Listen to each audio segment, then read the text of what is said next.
everyone. Today we are starting chapter 3. Reminder, you should be filling out your notes packet in Cami while you're watching the videos. Today we're going to talk about parallel lines cut by a transversal. If a transversal is a line that intersects two coplanar lines at distinct points, which line is transversal there?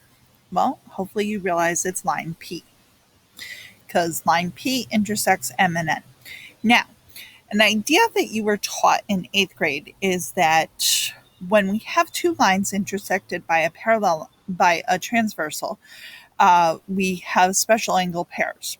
Now, you spend a lot of time in 8th grade talking about when those lines are parallel, but what's important to note is we have those special angle pairs whether or not the lines are parallel. So alternate interior angles are angles that are on opposite sides of the transversal and inside the other lines. So in my diagram up here, which obviously none of the lines are parallel, I have two pairs of alternate interior. I have angle 4 and angle 5, and then angle 3 and angle 6. Alternate exterior are opposite sides of the transversal and on the outside. And so again, up here in my diagram, I have two pairs. I have angle 1 and angle 8, angle 2 and angle 6. So again, we keep looking up there and we have the idea of corresponding. Corresponding are in the same place. So what that means is if I were to cut this diagram in half along this blue line, and I picked up that top set of angles and put it on top of the bottom set, that means angle 1 and angle 6, angle 2 and angle 5, angle 4 and angle 7, angle 3 and angle 8. Then we have consecutive interior, which are sometimes also called same side interior. That means they're on the same side of the transversal and inside.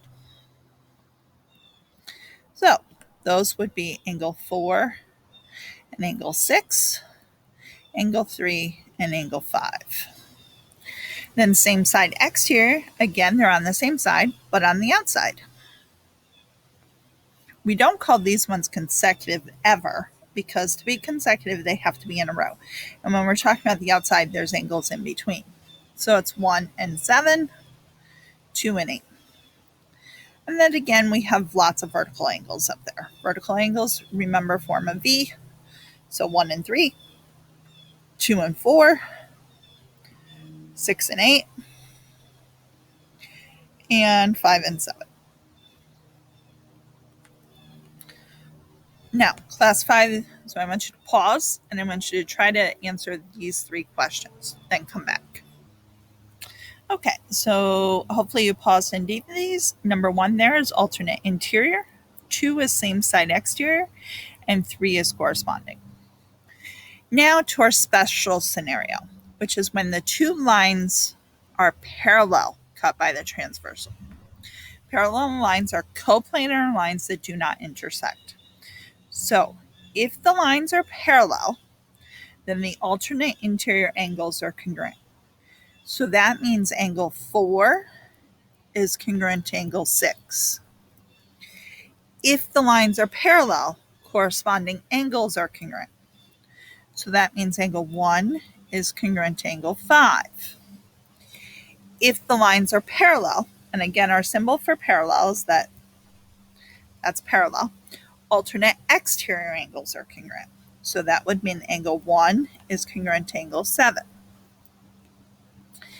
If parallel lines, interiors on the same side or consecutive interior of the transversal are supplementary. So that would mean the measure of angle 4 plus the measure of angle 5 equals 180. And then if parallel, exteriors on the same side of the transversal are supplementary. So the measure of angle 1 plus the measure of angle 8 equals 180. Now you will notice for each one of these, I only gave you one example.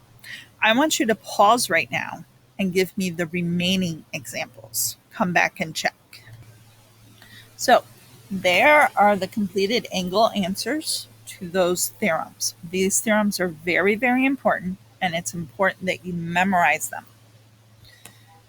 So now let's see one use. One use of these theorems is to find missing angles.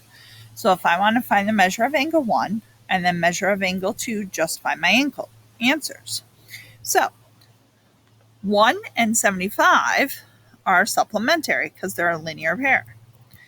So that can be part of my justify. Justify is really just showing your work unless I ask you to name a theorem. So that means the measure of angle 1 is 105. Measure of angle 2 equals 75. And since I didn't do much work, I'm going to say parallel implies corresponding angles congruent. This arrow means implies, and you can use that instead of then. So I want you to pause and do number 2, 3, 4, 5, 6, and then come back and I'll do number 7 with you. So pause and do 2 through 7, come back, check, and then we'll do number 7 together. Sorry, before you pause, we need to talk about this. Arrows on lines can mean those two lines are parallel. So those arrows there are indicating those two lines are parallel. So again, do numbers 2 through 7 and come back.